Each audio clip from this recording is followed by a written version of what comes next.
Hi guys, it's Arsh Ellahi, and in today's session I'm going to be sharing with you 3 top tips as to how to get your money out of every property deal that you do. So this isn't something that people will openly share, and so I really hope that you take advantage of this.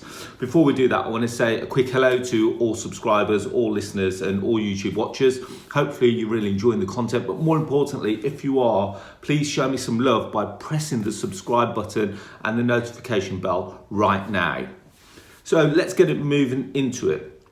So let's face it, the dream of every property investor is to buy a property, add some value, and then be able to get their money back out. But that is the dream. How can we make this a reality? Well, in today's session, I'm going to show you exactly how to do that. So I've got some notes here, and the one thing that I'm going to say to you is tip number 1 is buy well. Now it sounds really stupid that I'm saying that you've got to buy well. Everyone knows that you've got to buy well. But when I mean about buy well, you've got to kind of understand that if you don't buy well, your money's going to be stuck in the deal. When we talk about money stuck in the deal, when you come to refinance, you're going to have some money that you put in left in the deal, and then you're going to be reliant on the cash flow of that property to pay back. But that could take you a year, it could take you 2 years, could take you multiple years, which is not what you want to do. The aim and the goal is to buy, add value, refinance, get all your money back out, use that cash again, recycle it if you want, and we go again onto the next deal, and we go again, and we go again, and we go again. And that is the key to property investing. That is the key to building a property portfolio. You don't just put your money in and just leave it there for the next 20 years, because let's face it, no one is a bottomless pit of cash. So therefore, you have to utilize the money that you have right there and right now. So put your money in with the aim of getting it back out. So I always say that you work with the end goal in mind. So the goal is to buy, and the end goal is to get your money back out within 6 to 8 months. When I say 6 to 8 months, because the general rule is that you can't refinance within 6 months. So on month 6, or definitely in month 5, you should start the refinance process, because refinancing generally takes between 4 to 8 weeks. So in month 5, you should start putting the application in. Month 6, you should have the valuation booked. Month 7, you should potentially be looking to draw down, get your money back out, and start buying again and buying again. So tip number 1 is buy well. Make sure that you understand what you're buying. More importantly, understand the figures now, and more importantly, know what it's worth. And I'll give you an example here, is that if you're buying a property today for £100,000, and you're going to spend £20,000 on it, let's just use very round numbers. So it means that your capital input is around 120,000.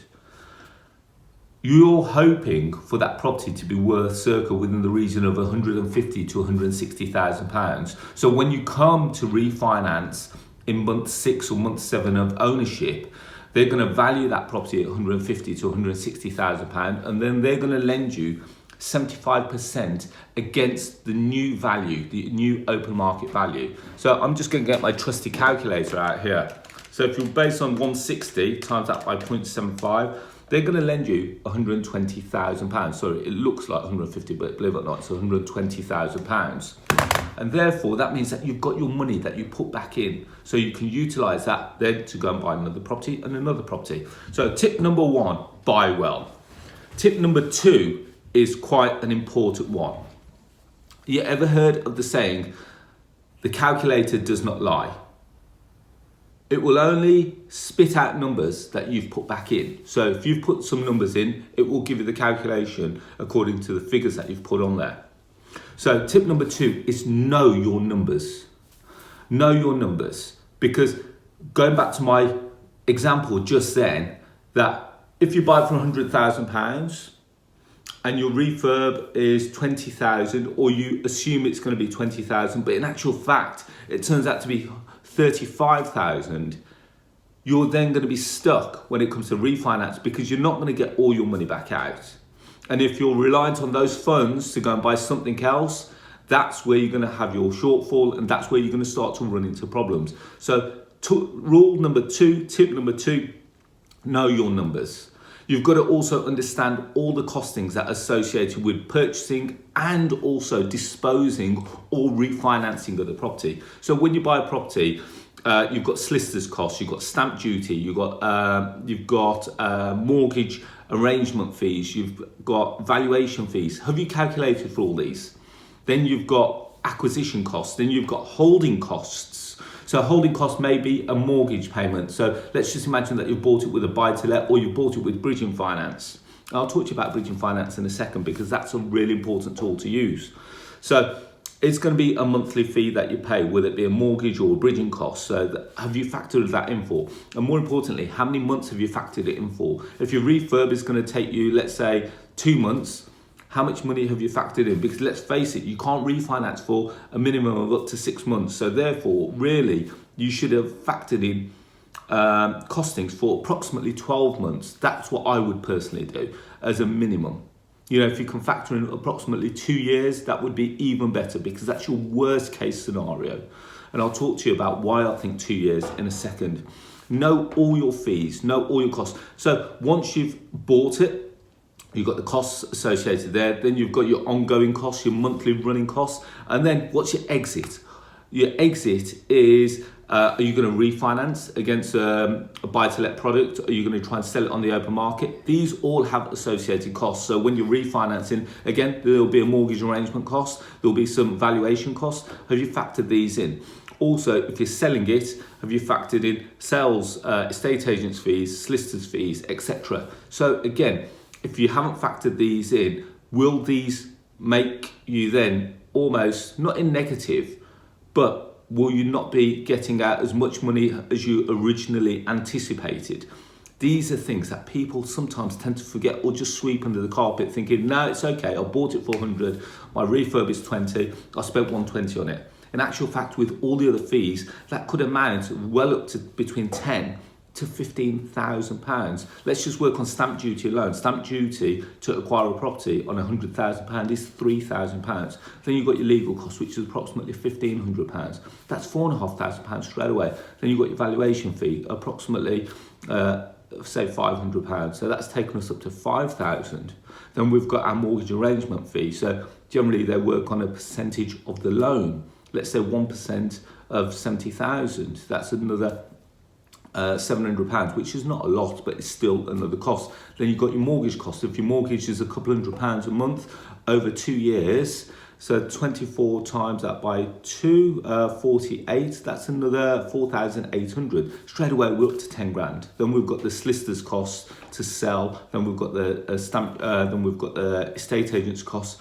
So we're well into 10 to 15,000 pounds, and if you've not factored those in, that money will be left in the deal. And I cannot stress this enough. And these are the things that they don't teach you on these courses.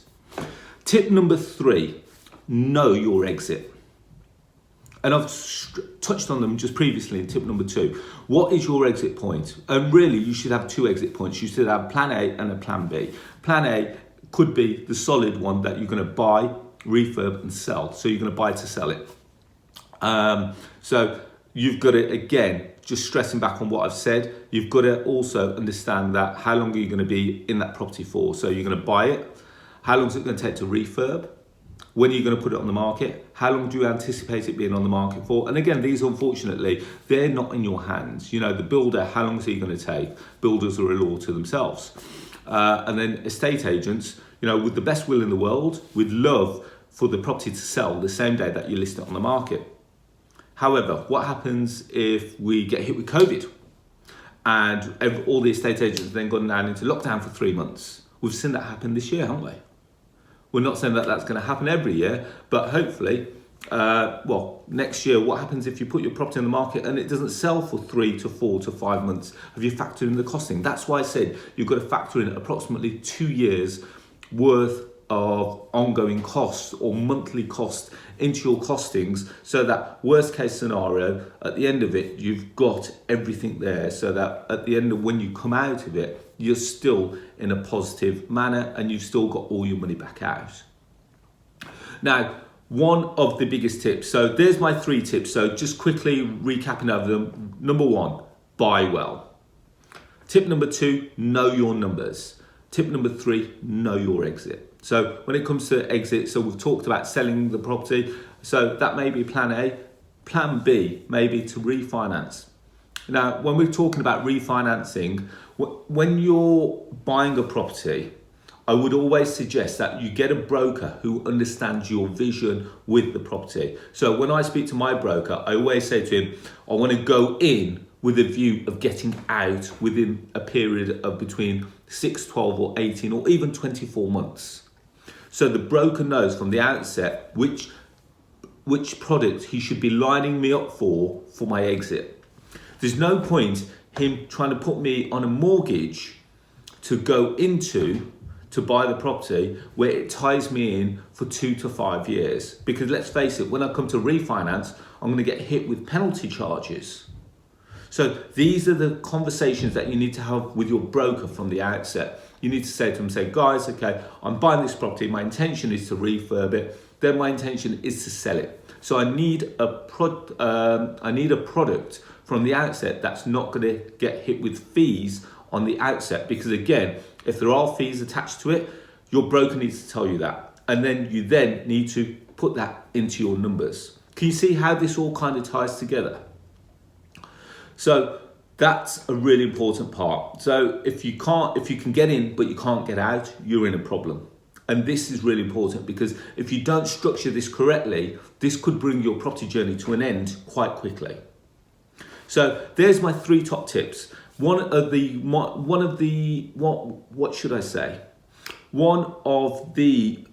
most unspoken about rules in property is about lending and what kind of lending you should get. If you're intending on refurbing and getting back out, and you're intending to buy properties at auction, or if you're intending buying properties at that are in need of modernisation, I would suggest that you go for bridging finance. And what I'll do a whole video on bridging finance, because if you utilise it correctly, it is one of the best tools for financing your deals. So guys, hopefully you've enjoyed that session. If you want the video on bridging finance, comment below and I'll get that knocked out over the next couple of days. As always, if you've liked the content, please like it. Again, please press that subscribe button and notification bell. If you like more free content, I've got a podcast. It's called The Property Rebel. I release a episode every Tuesday morning at 6 a.m. If you want to hear it, it's completely free. All you've got to do is find us on Google Podcasts, Apple Podcasts, Spotify, Stitcher, and a few other platforms. And please feel free to subscribe to it. As always, if you want to connect with me on social media, you can do by finding me under Arsh Ellahi. I'm on Facebook, LinkedIn, Twitter and Instagram. And then finally, if you haven't already done so and you're looking for your next property deal, have you downloaded the Property Investor app? It's the UK's first property investment platform which showcases all kinds of deals all over the country, and that includes below market value deals, rent-to-rent deals, lease option deals, service accommodation deals, just to name a few. Completely free for you to download. So my question is, why haven't you done so already? You can go to our website, which is www.propertyinvestorapp.co.uk.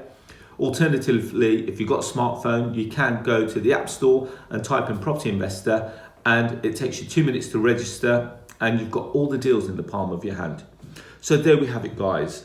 You've got 3 top tips as to how to get your money back out of your deals. If you follow them correctly in the order that I've shown you today, there's no reason why you can't get your money back out and keep going along and recycling the same amount of money that you had and do multiple deals and build a great property portfolio. So guys, as always, I wish you all to be safe, well and happy, and I look forward to speaking to you all very soon. Thank you and bye-bye.